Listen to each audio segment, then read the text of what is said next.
So welcome to our Forage Nutrition class for the night. We'll walk through some different scenarios and help give you a basic science understanding of that without all the science data. So you guys have heard this, you guys have had nutrition, whether it's been this past year in the spring session, or if you've been part of one of the other sessions throughout the past years. We just hammer home. Can be one of your most expensive aspects to owning your animals, if not the most expensive aspect to owning your animals, but also the biggest turning point. You miss on certain aspects of this, and it can be detrimental to your operation and the value of your animals because of their health. And so, not only if you don't spend enough, you may not get their full potential.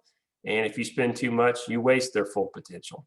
So working in that zone to make sure that we're providing what they need, but not any more than what they need, is the fine line that we're going to toe. And so this is where when we start to understand it, we'll start to have a pretty good outlook for our operation. Then we can start to move into other directions for our operation. But a lot of it's very simple. A lot of it's stuff that you guys probably even know and can go forward with. So we get into, you guys, this is science from your human science and nutrition classes that you may have taken in junior high, high school, college, whatever that may be. What do we need? We need water, energy, protein, minerals, and vitamins. And so can we go without any one of them? Certainly not. We need each one in different values.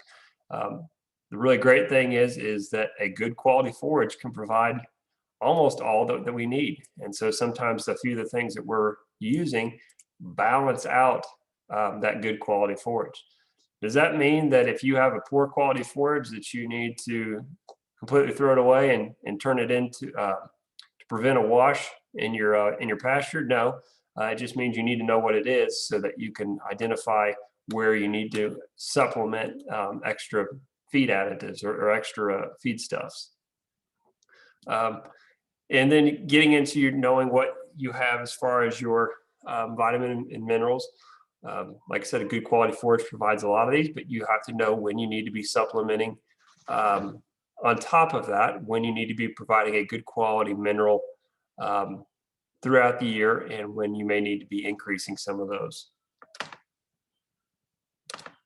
So everything that we do is based on this. It's either based on the ground that it's laying on as pasture, or it's based on what we roll up, which is hay. So everything is completely surrounds that.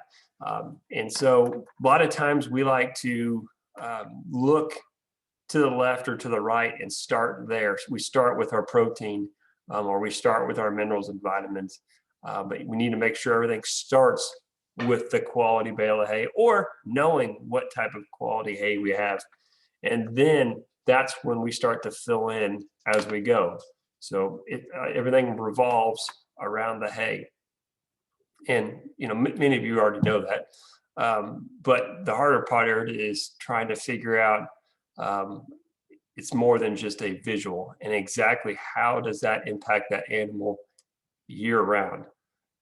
Because there are different times of the year where a quality hay plays a bigger or a lesser impact. And so we need to know that. So, as we start to go through it, we're going to try to look at some ways to look at forages. Obviously, we keep talking about they are the base of everything else that we do.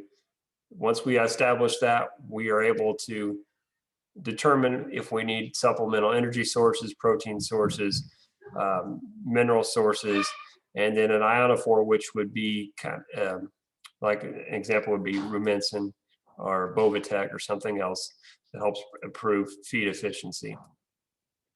But so what happens if we don't? What happens if we sacrifice on our forages? What happens if we don't meet the animal requirements, or they're just not going to perform as well? And the only way you're ever going to figure that out is to test them. A lot of people will ask, look at a piece of hay and tell me what you think of this hay, or will this hay be good enough? And, as you've been around enough hay over time, you can probably get a relative feel. But I also guarantee you that there's plenty of hay out there where you can get a pretty good visual on it. And some hay will be better than it looks, and other hay will be much worse. So, a visual can only perform so much. So this is where it starts to get interesting, where yes, I'm going to show you some grass, but I don't really care about the grass. It's more about the story they're telling. And this is just the story of what happens if we don't do anything. What happens if we are just going to allow our pastures just be by themselves? What will happen?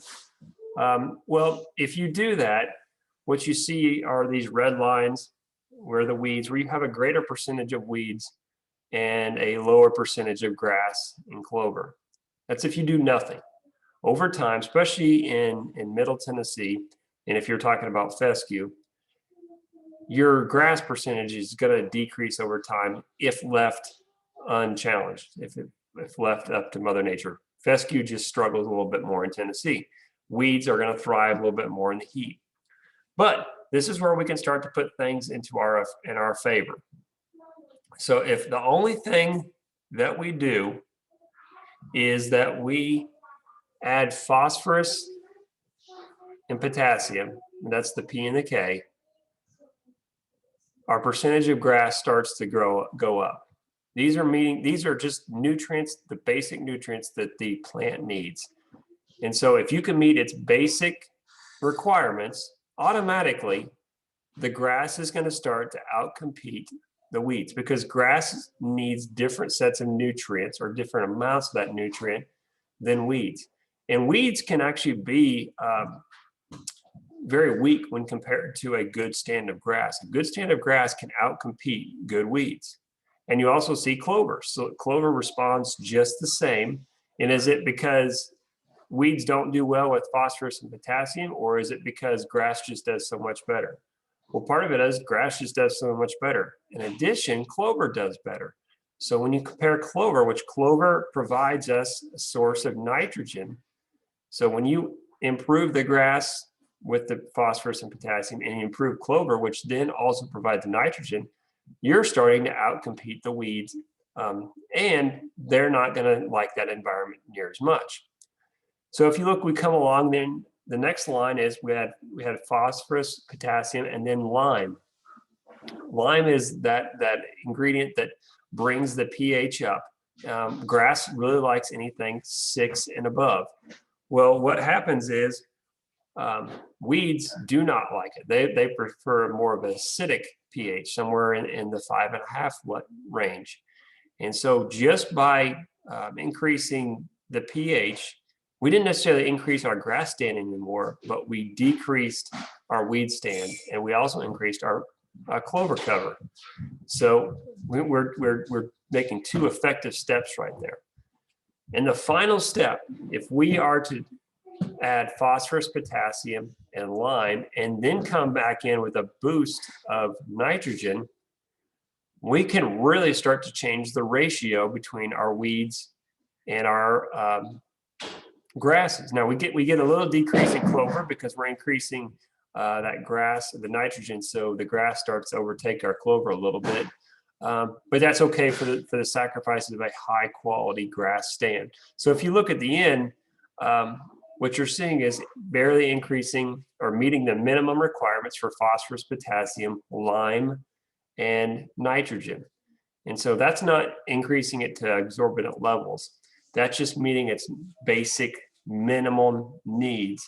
And that's when you're going to start to get that big response. So knowing that as you start to look at making these changes, these are simple changes. You can't know this, and this is the same. I'll get into the hay forage sample is the same as this soil sample right here.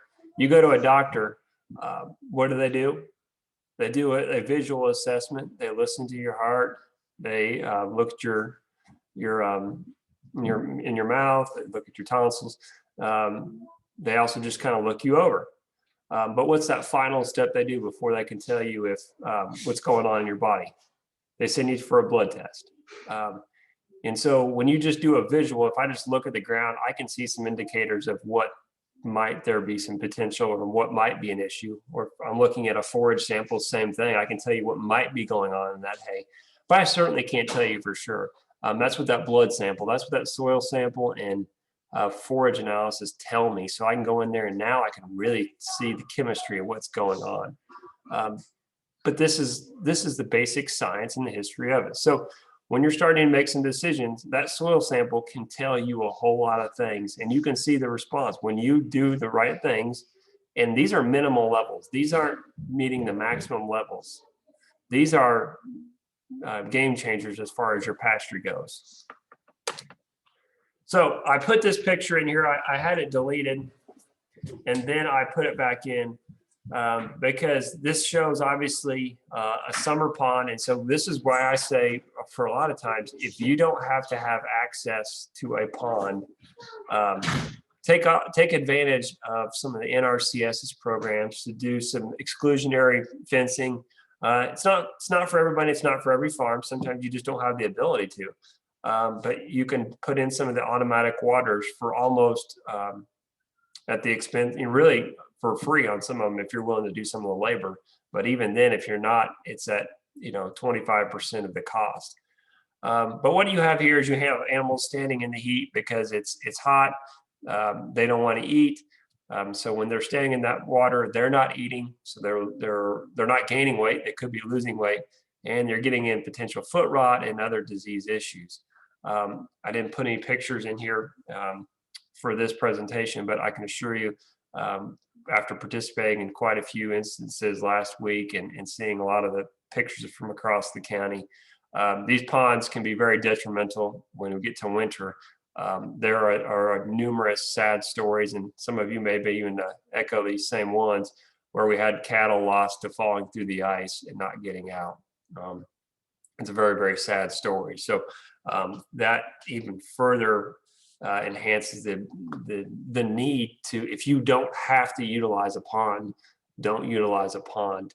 And there's, like I said, there are some resources to be able to help with that. I'm happy to take questions if you guys may have some, but I wanted to make sure that we did this because this is part of Forage Nutrition too, because we're going to get into fescue. Just a real quick highlight on fescue, because that's really the basis for all of our forages is fescue, whether it's hay or pasture, we use fescue.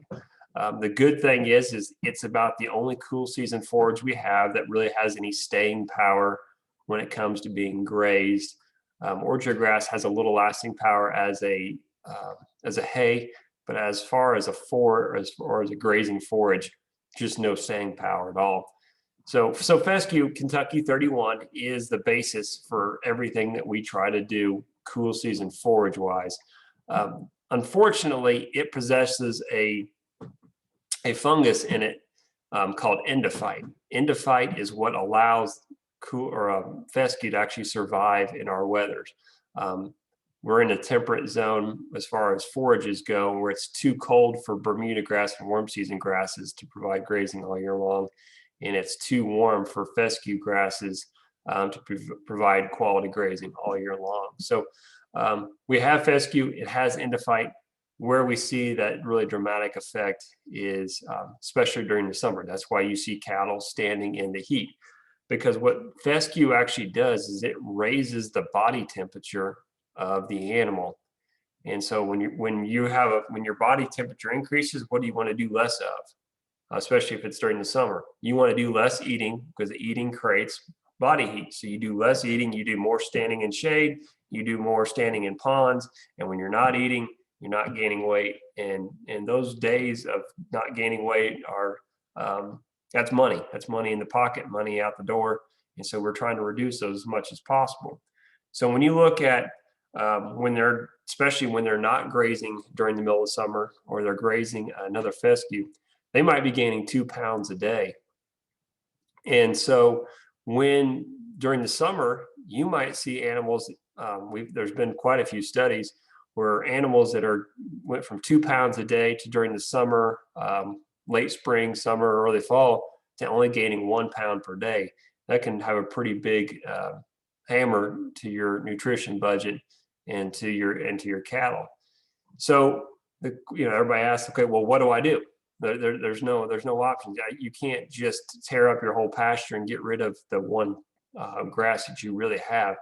And novel endophyte gets thrown out there as an option. Novel endophyte is a endophyte that they found that actually has positive effect on the animal, or like I said, lacks the negative effect. It still helps maintain the plant's vitality and lasting ability, but it doesn't come with the negative effects of increasing the body heat. The problem is if you mix it with any type of negative endophyte or positive negative effect endophyte, that the negative effect endophyte quickly overwhelms the positive effect endophyte, and you're right back in the same situation. So, and if you've got neighbors, if you move equipment back and forth between fields, birds flying over, you quickly lose that type of field. So there's just not been a really good way for novel endophyte to really take off unless you live in a really isolated manner. It's good quality product. It's about 4 times as high as the Kentucky 31. It's just really had a hard time taking off. So the other answer is, okay, let's just live with Kentucky 31. There's been quite a few studies that are starting to be performed, and the data is starting to come out, especially through the Angus Association and the University of Missouri, where they're trying to look at, okay, we can't just get rid of fescue. We have to have it. So let's identify those cattle that actually perform well on it and start using those as EPDs, those as genetics, to start breeding animals that do really well on it, instead of just breeding animals that are continually going to struggle, and we just keep fighting this. So there's some positive data that's coming out there, which is really exciting. And so hopefully we'll start to see some of this over time. More than likely, you've kind of done your own little calling it in trials and experiments yourself, because you looked at some of these animals that have a really bad effect to fescue during the summer. They've got real scraggly hair. They just don't do well. They don't look real appealing. They might be late breeders, because increased body heat can also help affect estrus, synchronous heat, so they don't return back to heat near as quick. So, you probably got rid of those animals anyway, but I think it's still going to be very helpful to see some of this data coming out. But okay, we'll go back to what can we actually do? Well, that's where clovers can play a pretty big role. So if you can integrate clovers a little bit higher percentage wise in your pasture, they help dilute out that negative fescue, that endophyte. And so, you can see right here, typically we're talking about an animal gains 2 pounds a day. During the summer on this endophyte, it gains 1 pound a day. By increasing the amount of clovers in there, we can add in 0.5 pound per day onto those animals. Doesn't seem like a lot, but that can be, stuff adds up over time, over summer. And you can kind of see an example of one of them that was done. So it's here. It's going to be tough to fight. It'd be tough to just get rid of. But it's more about how can we work with it rather than trying to just keep fighting it.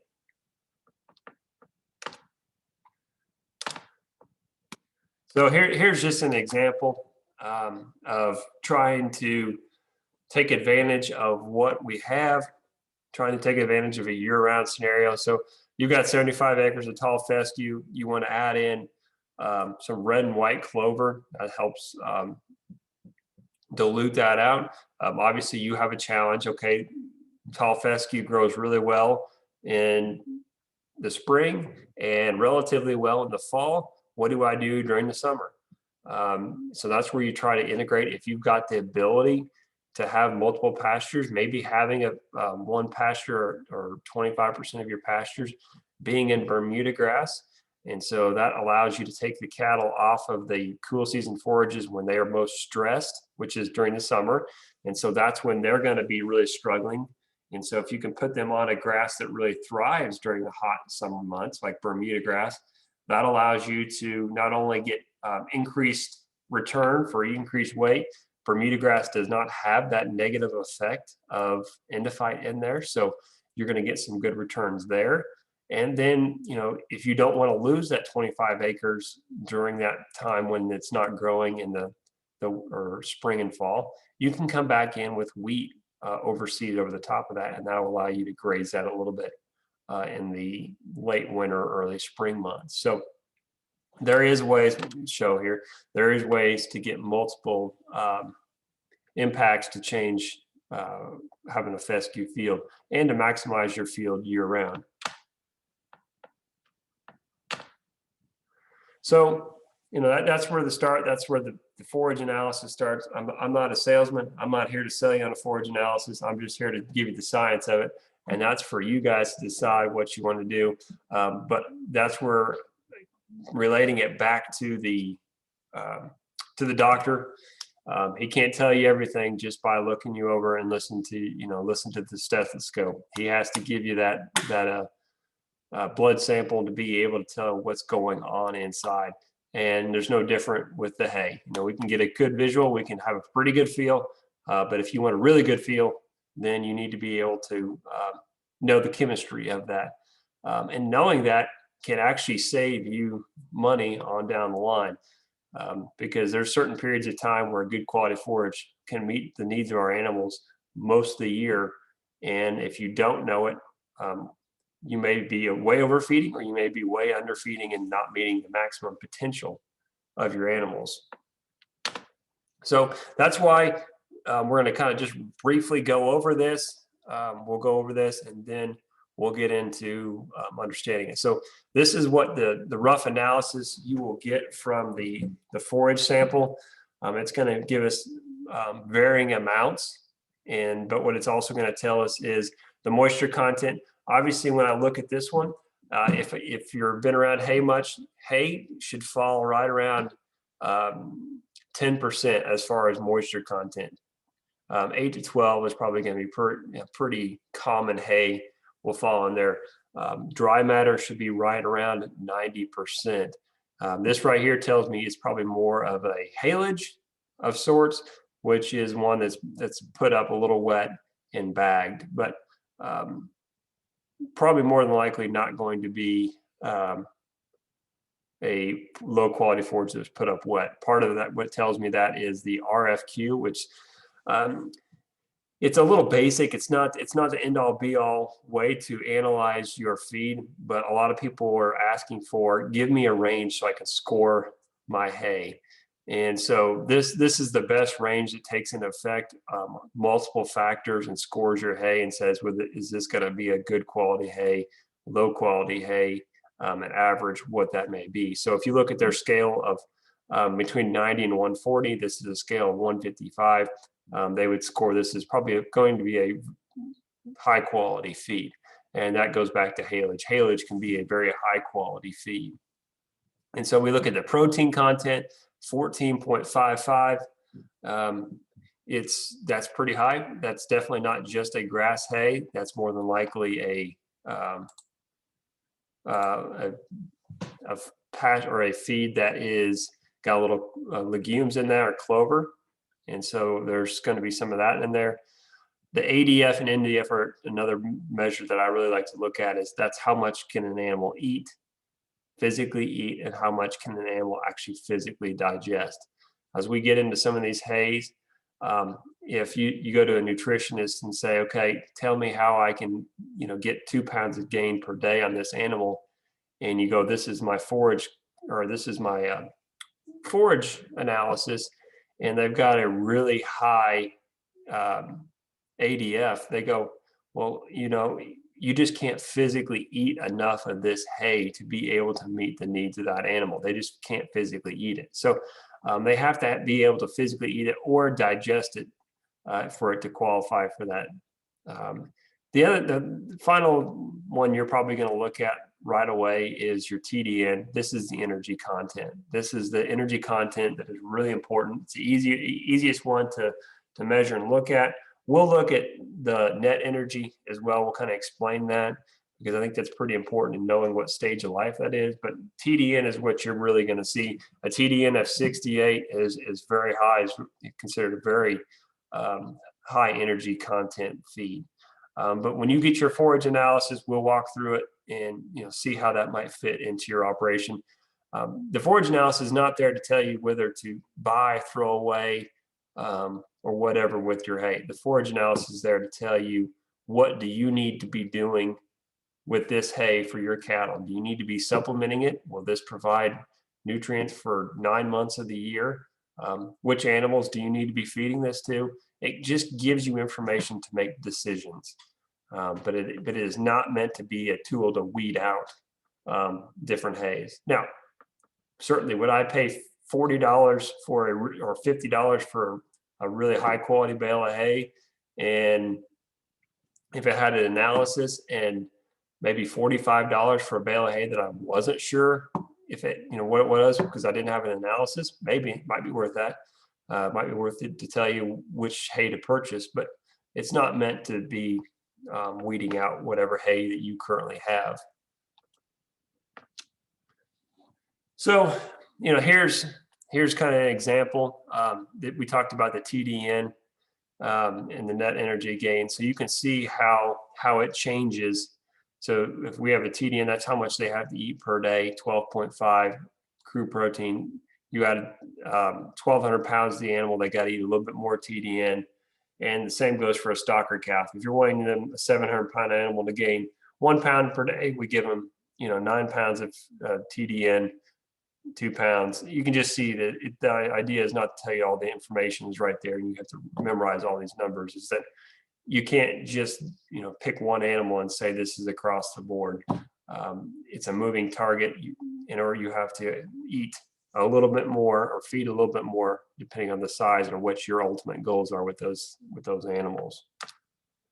So here we're going to spend quite a bit of time analyzing these 3 hays and understanding where these 3 hays are. So I think this is extremely typical.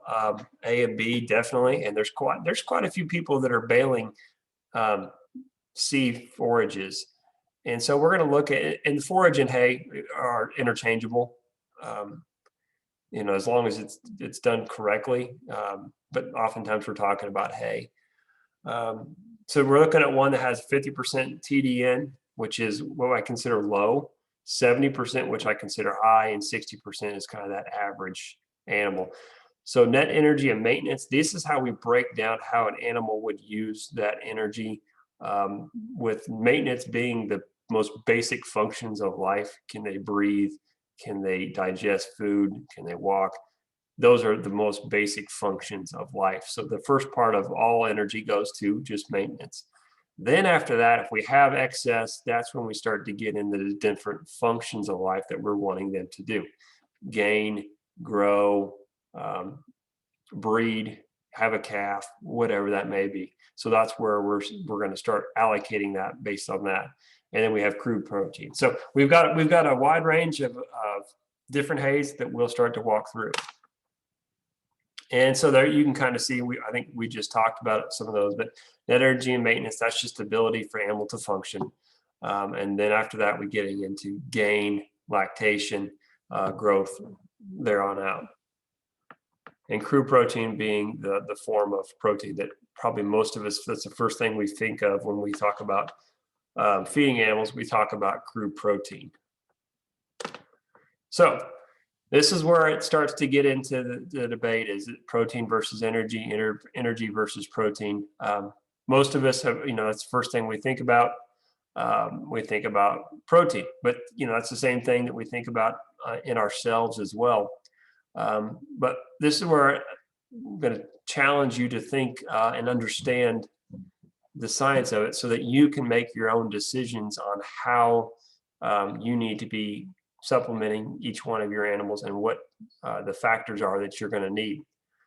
So the first thing to understand is how energy and protein work. So if you look at energy, energy is carbon, hydrogen, and oxygen. And what's the difference between energy and protein? Protein is carbon, hydrogen, oxygen, and N for nitrogen. So the only difference is that there is a nitrogen added to that carbon and hydrogen and oxygen. So the most basic function then that we have to have is you have to meet your animal's energy needs. And so when you talk about energy needs, you're talking about you've got to meet their ability to just breathe. That comes not from protein, that comes from energy for that function, for that body to be able to just do the most basic things. Then as we go, we start to build in protein for muscle growth and other things. So I want you to think about it. This is where you can understand it, or at least I think I understood a little bit better. Let's say you feed energy and then you feed something that is very low in energy and very high in protein. Let's say they need just a little bit of protein, but they need a lot of energy. So if you feed something that is very, very high in protein and they're not getting enough energy, what is that animal going to do? That animal is very quickly, because it has to have energy, that animal is very quickly going to cut off the nitrogen, because that animal needs energy. It's going to cut off the nitrogen. So instead of being a carbon, hydrogen, oxygen, and nitrogen, it's going to pee out the nitrogen, and it's going to turn that protein, that expensive protein, into energy. And so we're going to start going through this scenario, but it's going to get rid of the nitrogen so it can have energy. So you fed protein so that your animal could have energy first. So does that animal need a supplemental protein? Probably. Maybe in the stage of life, they probably do need that. But you need to make sure that you're first meeting their certain needs before you provide that, instead of vice versa on your order. So we're going to walk through some of these things because it's just so important to understand that. So here we look at forage intake, energy content, and dry matter intake.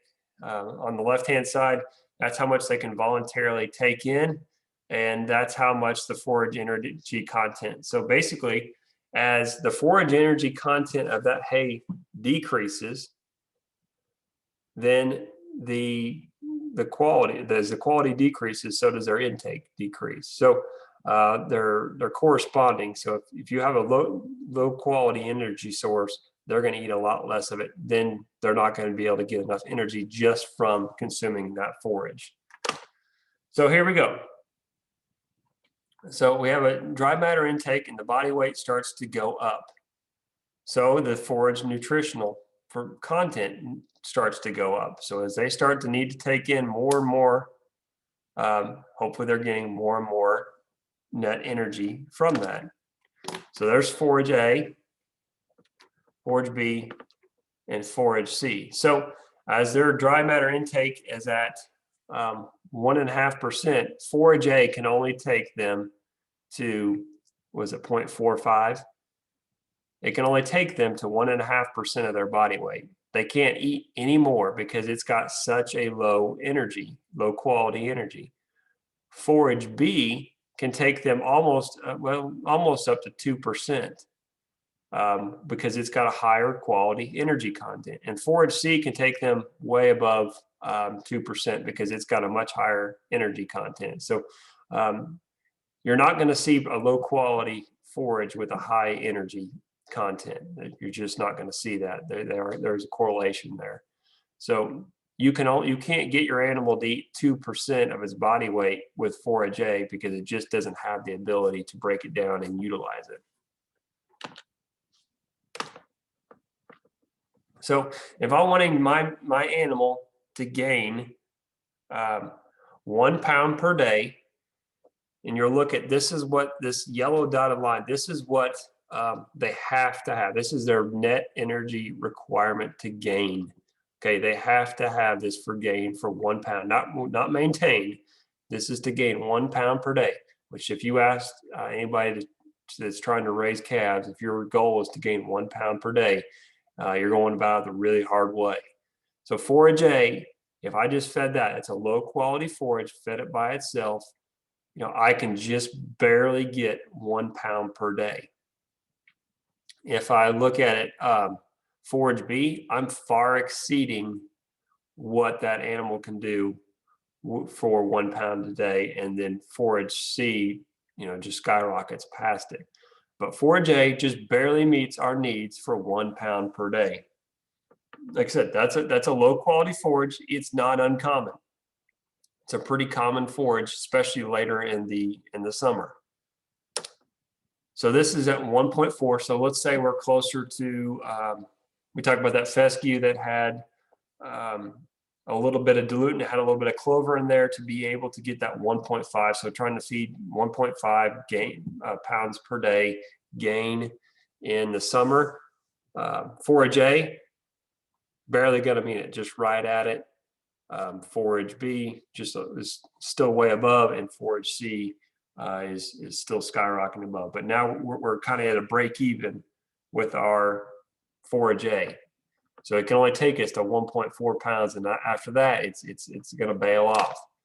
And this is 1.8, and we're still to a point where this is probably not where you want to be. You're aiming for 2.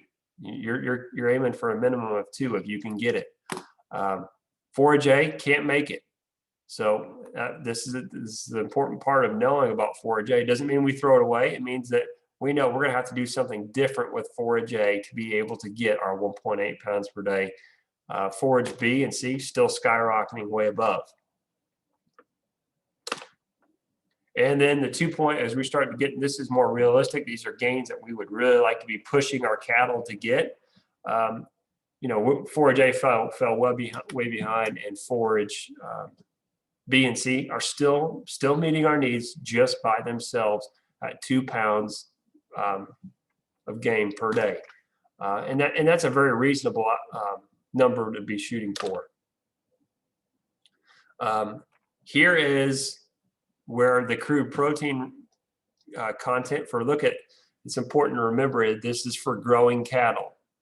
So for growing cattle at 500 pound body weight, which is some pretty young calves, those forages aren't going to meet the needs of those animals as far as crude protein content. Where you start to see the increases for Forage C, which I can't remember what Forage C had for crude protein, but it was a little bit higher. It may have had a very high quality grass with a little bit of clover in there. So as that animal got a little bit bigger, it started to meet the needs because the crude protein started to level off as that animal started to meet its mature body size. But early on, it wasn't meeting it. So what does that mean? Does that mean that our hay is not good enough? No, that means that's a good time to be able to supplement. That's when animals are still young. You need to be supplementing crude protein to those animals. If I have Forage B and A, I need to be supplementing quite a bit during that time until those animals hit their mature body weight. And Forage A, just isn't even going to provide enough really for the basic point. So we are going to be providing much more during that time. So it's a tale of 2 stories. You look at energy. For the most part, when those animals were early growing on, those were the 2 forages we looked at provided enough energy. We looked at for a growing animal for crude protein, it was a little deficient during that time. So we need to make sure we supplement crude protein to be able to meet the needs for that animal. Any questions right there that anybody has? I don't want to be, hopefully I'm not shooting way over the head. The numbers aren't important. It's the story of how energy and protein interact and how we need to make sure that we're aware of priorities on each one of them. Okay. So here's another good example. I like color. It's not about the numbers. It's about trying to see at a point in time in a cow's life, when are they going to need the most? So once again, we're boiling it down to ideas that we walk away from this presentation with figuring out, taking one thing that we can actionably do. What can we take home tonight and do tomorrow and feel like we made a positive step? And so understand your forages, I hope, will be a big one. So if you look at this is based on a cow's energy requirement from day 1 to the last day of the year when we're talking about animals. So if you look at right now, she is trying to maintain on day 1 of the year She is not yet pregnant. She is lactating about as heavy as she can during that first day of calving. She's growing just a little bit, not very much. And then she's in the first month of lactation. So she's going to need a pretty high energy content between month 1 and month 2 of calving. That's going to be her highest point for need for energy. She's maintaining herself, and she's trying to grow a calf and feed a growing calf. And pretty soon that she's trying to get her body back to where she can cycle again and start to have, become pregnant again. So during the first 2 months, that's her peak energy time. So if you look at the 1, the 2, when you start to add all those together, that is your peak peak energy. As you start to get to month 3, you see lactation starts to come down. Month 4, month 5, we hope that she is bred. So we're going to put her, expose her to a bull in month 3, hopefully, the end of month 2. And we're going to hopefully start to find out that she's going to be carrying a calf. She's not really going to have any extra energy needs. You look at after month 3, it's really starting to go down dramatically. She's not nursing near as much. She's not growing as much, and she's not really carrying much of a calf at that point. We get to month 6 and month 7, really lactation is pretty much stopped. We're going to look at weaning that calf. And so when you start to get from month 6 on up to at least through the second trimester, she's going to have pretty low energy needs. And so look, 6, 7 is pretty low. Or the early stages of pregnancy, they're not needing a whole lot of supplemental energy. And then as we start to get to that last trimester, last 2 months especially, she is going to be starting to carry a developing calf. So we're going to need to be increasing our energy needs. She's starting to increase her energy needs and her reserves so that when she comes into that first month of lactation, she can meet the needs of that calf as well as keeping her body condition in good self. So she's starting to increase her fat storage, trying to increase her body content and her BCS score so that she is ready to rock and roll. But if you look at this is, you can see where the peak part of your energy. So if you're looking at your cattle right now, you can be able to figure out when do they need to have the most energy at their time. So something to think about is, okay, if I'm calving in the first 2 months of January, February, not only is that going to be the highest time for energy because that's the first 2 months of lactation, but her maintenance issues are going to be dramatically higher because she's got to be able to maintain body warmth. So she's going to be eating even more. So looking at when you calve will also play a role in how much energy, supplemental energy you need. So now we start to overlay some things on top of our graph here. So this is protein, the story of protein. So once again, same story. She's trying to develop a calf during the first 2 months. Milk is going to have some high quality protein in there because they're trying to grow. That's their only source of protein is through their mother's milk. So she's got to develop that and produce that. So obviously first 2 months, it's going to be a very similar story. That's the highest point. And then as the calf grows, it's going to start to decrease the crude protein for that animal. So once again, by month 6 and month 7, she needs a lot less protein, almost none, as she starts to grow. That growing calf doesn't require a whole bunch extra protein. Just for her maintenance is really where we're at. So you're looking at where does she really need extra protein? It's during that heaviest lactating period for that animal. So now when we start to bring these across, so we're going to start looking at forage A and forage B.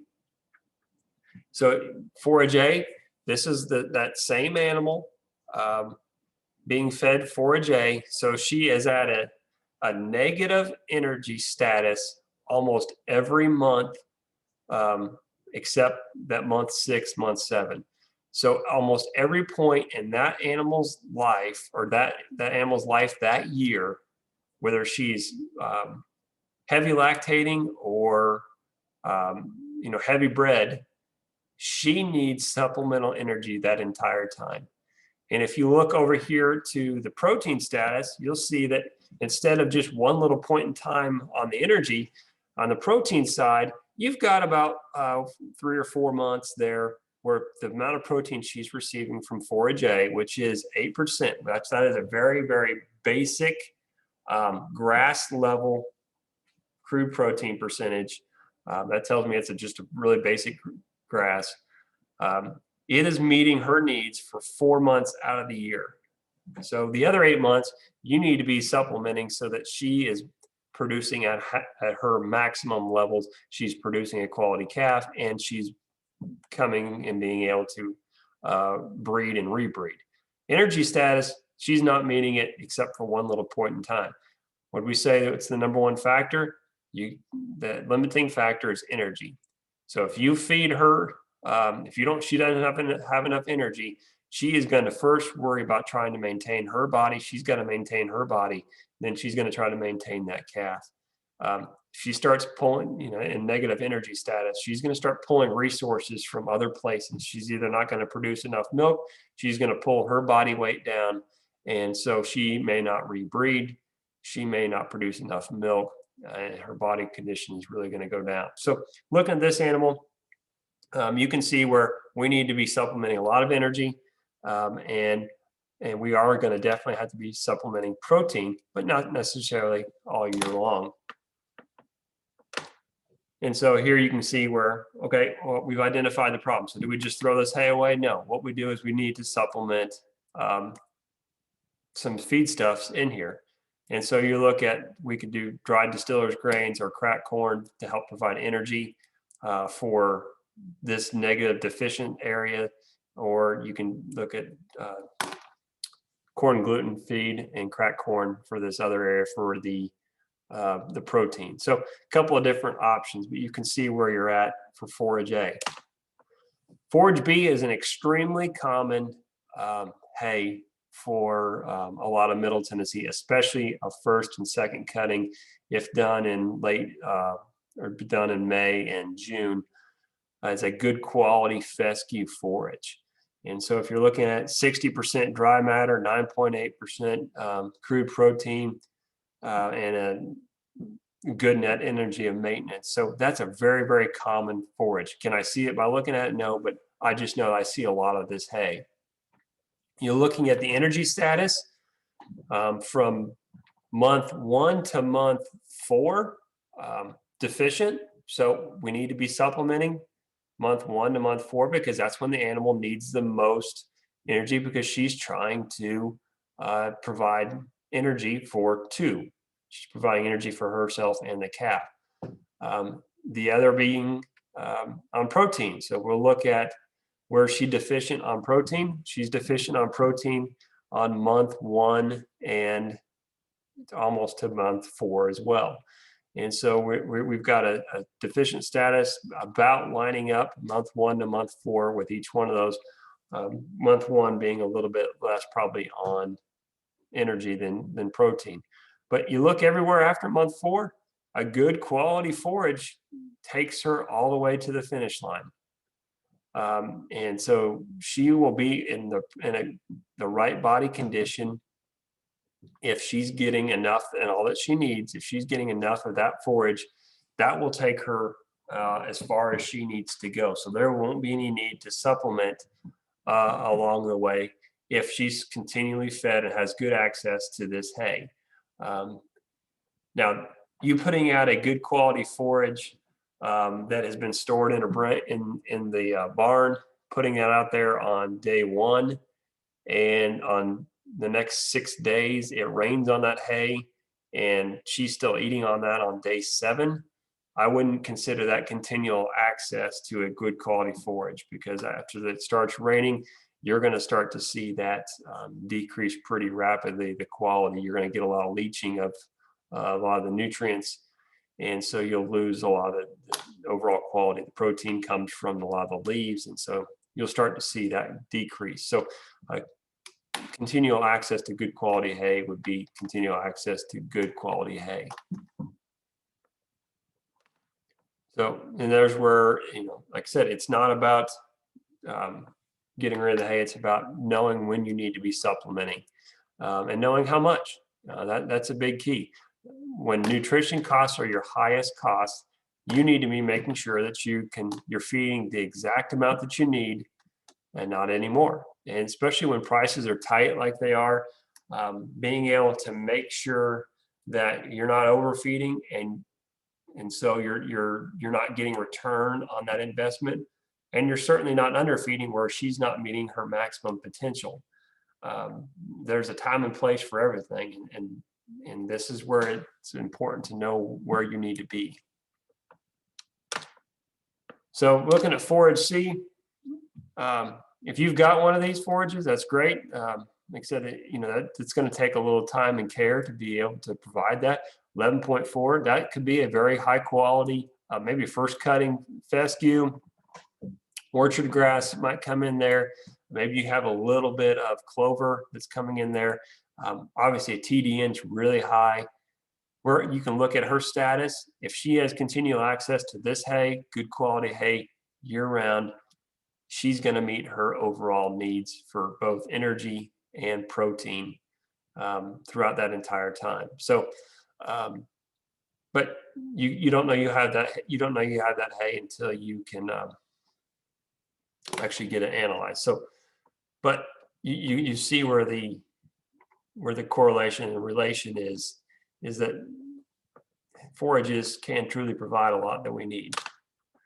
So this is how it goes, and this is why it's very important. So you can kind of back up on these. So when she's consuming her energy, this is her most important factors of how everything is focused. So that 1 gram of energy she consumes first goes to maintenance. If there's anything left over, growth, lactation, existing pregnancy, and estrus in the next pregnancy. So you just go, reverse it back up. If you are short, the first thing that goes is estrus. And so that we probably mistake this and lose more months, maybe due to not having our cows come back into heat and cycling as quick right after pregnancy, because some of them, especially ones coming out of a harsh winter, may have a lower body condition score. And so when they have a lower body condition score, their body is naturally telling them she needs to be really focused on backing up to whatever the priority was. So if it was an existing pregnancy or if it was lactation, growth, or maintenance. So especially ones to really look out for right now might be those second calf heifers. So you've got a heifer that's got a calf on the ground. She is still growing. So she's coming into being a 3-year-old. Her body is still growing. So she's not only is she trying to maintain, her own body is still trying to grow. She's trying to lactate. She's got a calf on the ground, and you're trying to get her to cycle again so that you can get another calf within that period of a year. You're asking a whole lot of that heifer. There's not a magic hay, even if that is that previous hay we talked about. There's not a hay that can meet her needs. You are going to definitely have to be looking at feeding her separately. And so I'm sure that you guys have talked a little bit about this in nutrition, but where you can really see some return is starting to prioritize which animals receive feed. If they're heifers, if at all possible, which it's sometimes very difficult to do this, you just don't have enough management or you don't have enough pastures to be able to allocate out your heifers to the different pastures. But you could see that if you can somehow pull them out or make sure you're meeting their needs, they're going to have a much higher need for nutrition and supplemental feeding than any of your 4, 5, 6, 7 and older cows. But this is just a good picture, I think, to see how they reverse that order. So if they're not meeting their needs, this is what you start losing as you go up the chain. And so this is what happens when your requirements are met. We've talked about that, but they start to sacrifice. And so, a lot of times people will say that farmers are selfish in the fact that, they talk about welfare. Well, they're only doing it for money. Well, no, you're doing it for the welfare of the animal, because nobody likes to see a poor quality animal. We're stewards of animals and stewards of the environment. But there's also, it's a business, and so there is a return. So by being good stewards, by being good welfare stewards as well as environmental stewards, there is a return. There is a carcass quality increase. There's a health and well-being increase. When animals are not stressed, they eat better, they grow better, they reproduce, they cycle better. And so you'll start to see those things as we go along. So here we go. Once again, looking at this Forage A, we'll start to show. So during the period of gestation, there is a period that you have to feed, you supplement energy the entire time, and you're supplementing protein almost the entire time. So this animal needs to be fed a supplement the entire time. So it may be worth looking at what is the cost of supplementing that animal versus the cost of different quality hay. That's a different analysis, but you can't make that decision without knowing what you have there. So, there's where you're going to have to be, supplementing each one of those periods of time. And so that's when the fetal programming starts to play a role in it. So we can go back here a second. We get a lot of questions about fetal programming, and can you reduce the size of a calf? So if you want to make a calf smaller so you don't have calving difficulties, can you kind of starve a calf to make them smaller and to reduce your calving difficulties? And time again, that this is proven is that there's no basis to that. What you're actually doing is starving the nutrition that's going to the animal, so you get a much weaker animal. You get one that's not programmed. A lot of the organs and things don't develop as quality. So in return, you're not really losing hardly any of their body weight. What you are is sacrificing a whole lot of future performance by trying to starve that. And so if you ever hear that trying to starve the animal during those times, or trying to reduce the shrinkage of that fetus, is just not really possible. You're only doing damage during that time. But I think a lot of this has changed. We've got so many high quality genetics, especially on calving ease and low birth weight bulls, that have still focused on being able to turn out really good performance on the back end, on the weaning weight and the yearling weight. That, hopefully that this is not as big an issue, but it's one that I still continually hear. So I think it's still worth continually trying to address, is that some of these misconceptions is that you can sacrifice on nutrition and still gain. I can promise you can never sacrifice on nutrition and ever gain. Doesn't mean that you can't waste on nutrition and overfeed, but you can never sacrifice on nutrition and come out ahead. So, that this kind of gets into a few things regarding that. Is feed to meet the animal's requirements, the same as the soil, the same as your doctor would tell you. Meet her requirements so that she can produce quality. You can never meet your full potential if you don't even have the right resources to meet your full potential. So what is the ideal body condition score at calving? Well, you just got to remember is a lot of the cow's hormones are triggered by fat levels. So there's different hormones that are in the animal, and when a fat level reaches a certain point on the animal, hormones are released to the brain, which trigger the cycling process. If you don't have a animal that is in a very high body condition score, so body condition score being a 3 is a pretty low body condition score, she's going to have to work her way up that body condition score before she's going to have enough fat to be able to trigger the release of that hormone, which triggers heat, and cycling. So if you bring a cow into a body condition score of 4 when she's coming into that first month of lactation or the end of gestation, the only thing that she's going to be doing during that time is pulling energy down. So her body condition score is going to be going down the entire time that she's lactating. It's really hard to gain any type of energy or any type of body weight during those first 2-3 months of lactation. So she's pulling down, down, down. Well, guess what? By the end of month 2, we want to be trying to get her rebred.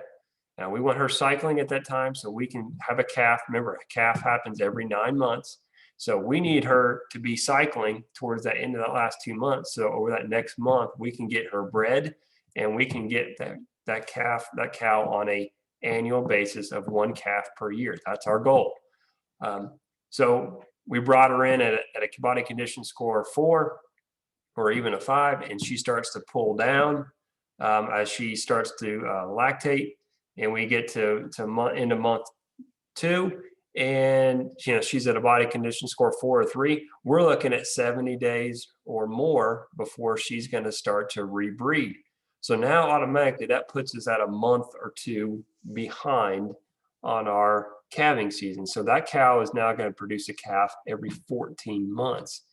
Well, if you continue that process in 5 years, you've lost an entire calf crop because of them coming in at a little bit lower body condition score.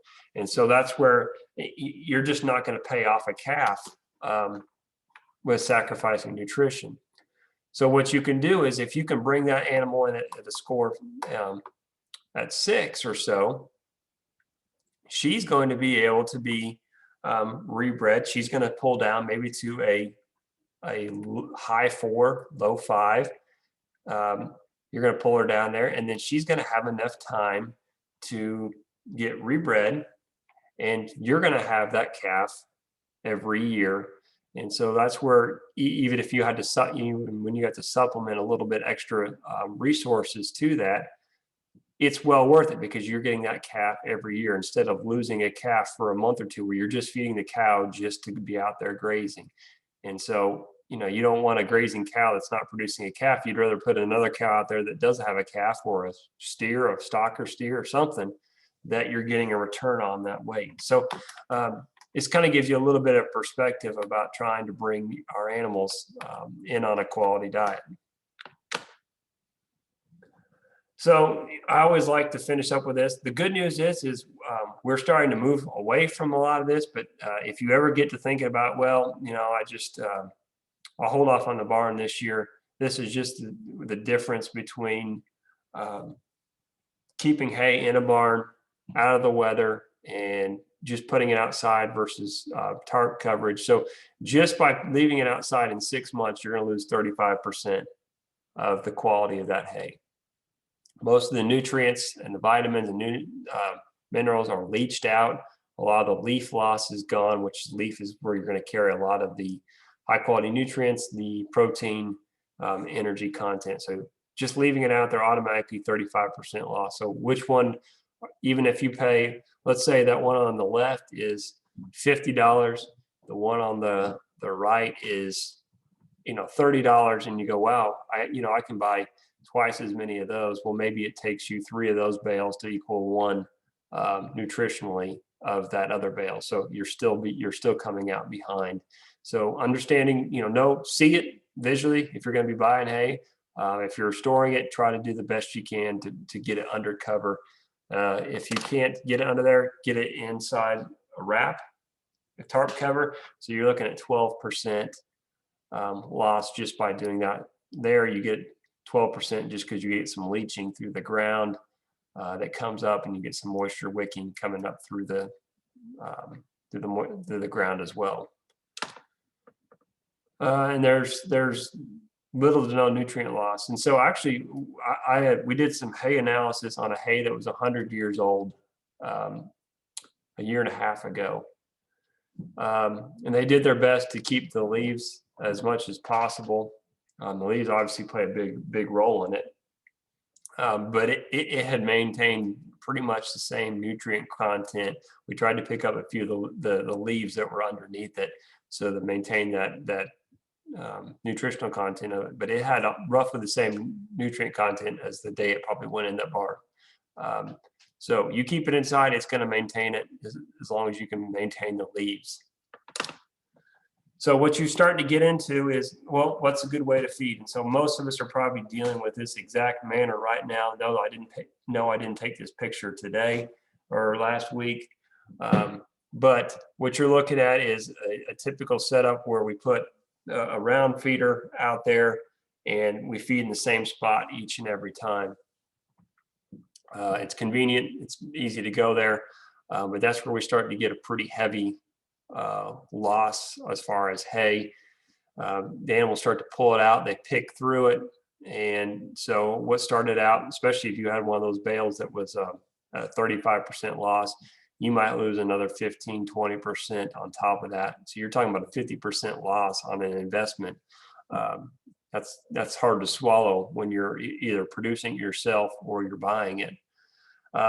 So what are some alternatives? Is moving that hay ring around so that they're not having to do that, to keep them out of the mud. I'm sure each one of us have talked about having a loss from a calf. They get down there, they're trying to find the only dry spots, so they start hanging around mama in the mud. Then they try to hang around those dry areas around that hay, and they end up getting kind of trampled on and losing a few calves. So it happens every year. It's sad. So always be on the lookout, trying to avoid some of these situations. But one of these areas that has really taken off with ag enhancement of helping provide unrollers is unrolling your hay on a daily basis. And so what this does, a lot of people don't like it.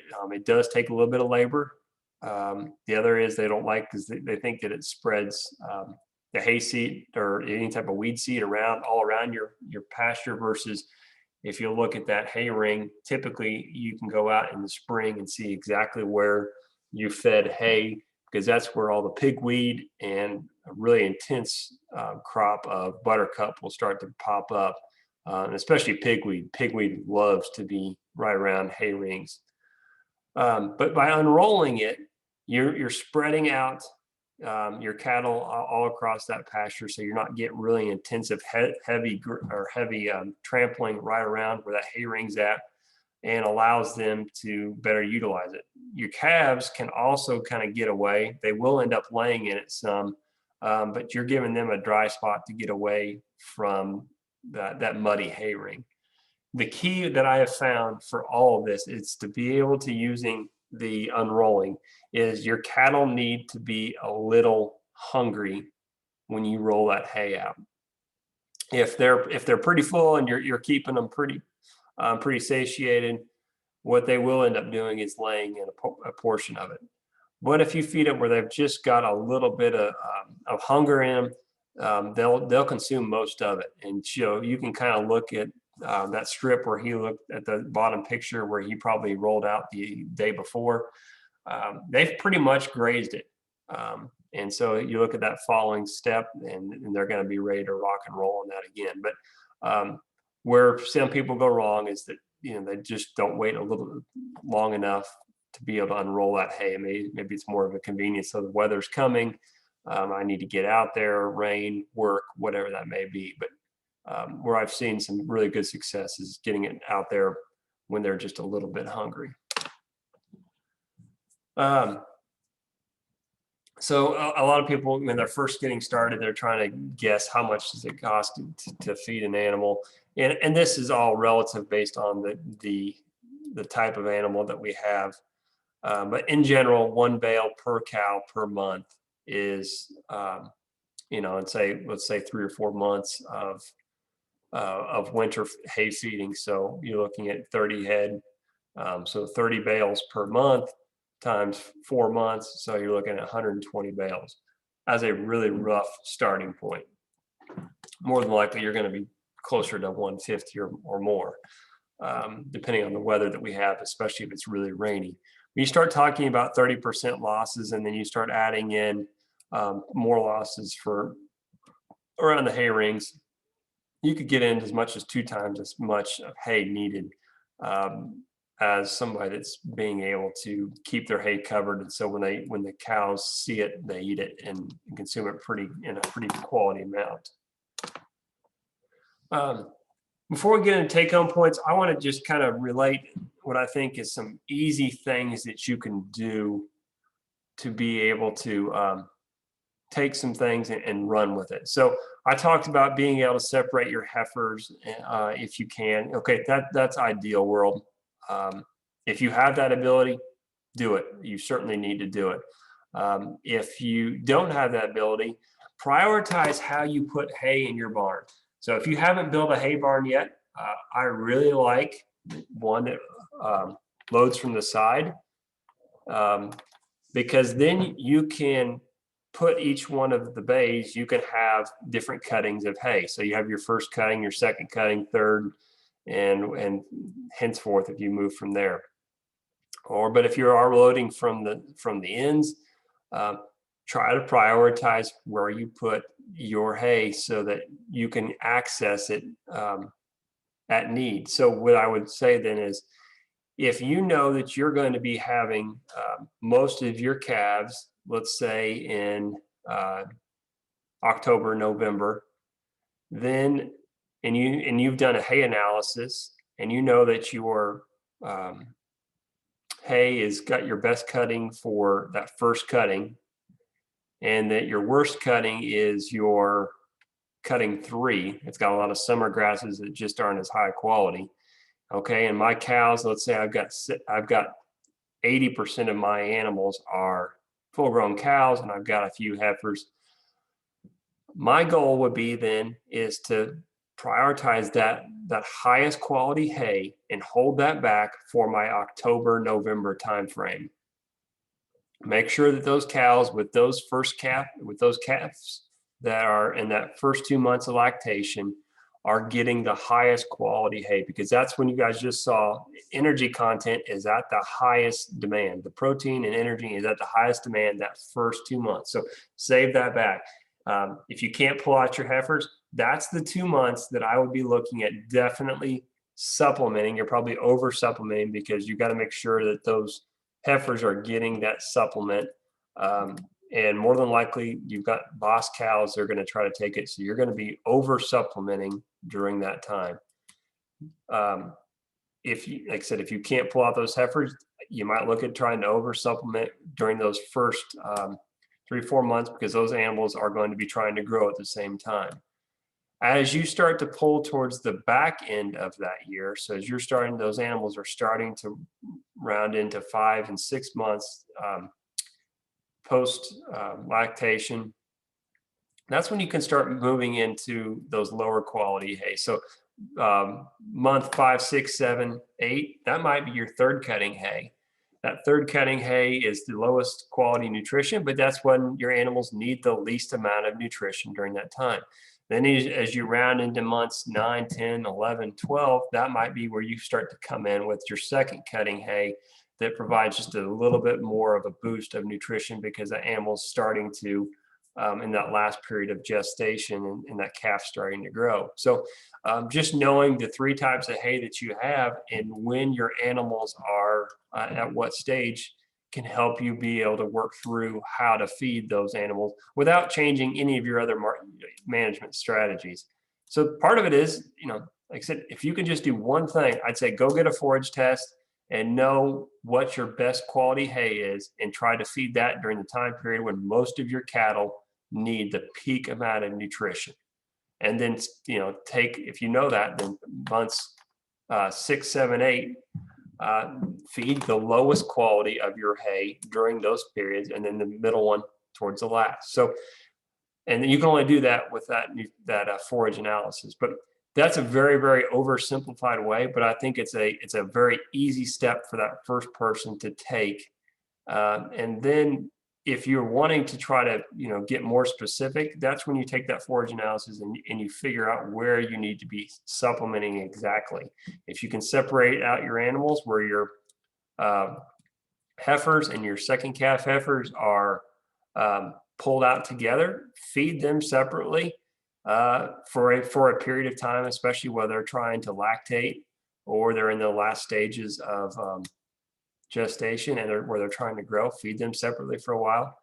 And then you're not really having to supplement those cows as much. But in general, if you can't, then try to meet the potential for your cows the greatest during that time when they're going to need the most nutrients. So remember that if your cows are in negative energy status, they're not getting enough energy. So we can analyze each one of your hay and kind of look at where what animal you're trying to feed this for. But if they're in negative energy, where they're not getting enough energy from their hay, if you just throw protein out there, let's say you throw a protein tub out there, and that's where they're trying to get most of their nutrition, they're turning that protein tub into a energy source. And so you're not getting the, it's just like soybean meal and corn, which is more expensive to buy as a feedstuff, soybean meal or corn. Obviously soybean meal is. And so that's the protein source. So you hate to be buying soybean meal to feed as a protein or an energy source like corn when it'd be a lot cheaper to feed corn. So if you're going to feed that protein tub, make sure that they have a good quality energy source.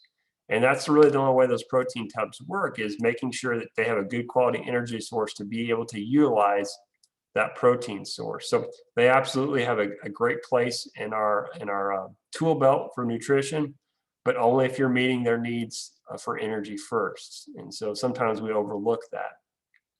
So I'm at that point where I think we've gone over a lot of these things. So this is where I would like to take a lot of your guys' questions that you may have. There's how we like to see it stored. But I'd like to take a lot of your questions that you may have regarding anything we've talked about, or anything that we would like to talk about in the future, or anything that you've seen covered on any of the past presentations. Matt, I have one question for you. Absolutely. On one of the earlier slides, when you're talking about hay storage that's stored on the ground, one of the slides said it was up to 35% of nutrition. And then some of the other slides just said you lose up to 35%. Is it actually the nutrition that you're losing? I know you're going to lose some nutrition if water gets in it, but are you losing 35% of the matter or 35% of the overall nutrition of that bale? You're losing the nutrition. The matter is still there. But so if we go all the way back to the very beginning of the forage analysis, so that plant is made up of cell wall, which is not digestible by the animal. And that depends on what stage of that plant you actually cut it in. If you cut it when it's got a seed head on it, that cell wall is starting to get thick and that becomes indigestible. So there's a portion of that plant that provides no value. So the cell wall provides no value. The leaf portion of that hay is where all the value is to that plant. And so that's where all the vitamins and minerals are. So, and a lot of them are water soluble. And so when you start to add in water to it, you start to lose all of those nutrients, and you get the leaching of those, the protein, the leaf content goes away. And so what you're left is, you still have a lot of the matter content, the cell, the stem portion of that hay. You just don't have any of the matter that actually matters. So nutrient wise, you're losing 35% nutrients, not 35% of the matter. But if they were just to consume that stem of that plant, that's where we could say, they're consuming it, but they're not getting any value. So there's no way they can eat enough of it to meet the needs of their body. So it just sits in there. Thank you. I hope that helps. Any other questions? Well, I hope everybody can at least take a little bit home, that there's something that they can take home to their operation or their future operation, and be able to go from there, because it is such a vital part. The forage aspect is such a vital part of our operation. And if you can get away with this feeding as much of a forage, a pasture, or reducing as least amount of hay as you can start to put more money, especially when times like this are tight with the cattle market. You can start to put a few more dollars in your pocket where you're not having to supplement near as much. Supplementing is very key. And so you definitely are going to have to do it, as you've seen throughout the slides. Most hays, if not nearly all hays, are going to require supplementation. And especially for younger animals, there's just no way you can get around it without supplementing. You just need to know when and where and how much to do it. Well, so if any questions about proceeding forward, if not, I'll send information out with this recording, and then I will also send information about our little pasture walkthrough field day. So that just gives an opportunity for people to everybody put eyes on a field and see what's out there for spring and how we would approach that. And then we'll be working towards the end of March for our last working cattle night. In between, we've got a lot of great presentations on the continual state presentation level. So if you guys have any questions, feel free to reach out to me. I'm here 24/7 and happy to help you in any way possible. If you're looking for a site visit or something like that, take a look at your fields or your cattle. We can also do that. So don't hesitate to reach out to me. All right. Well, if we won't, we will stop our share and stop the recording.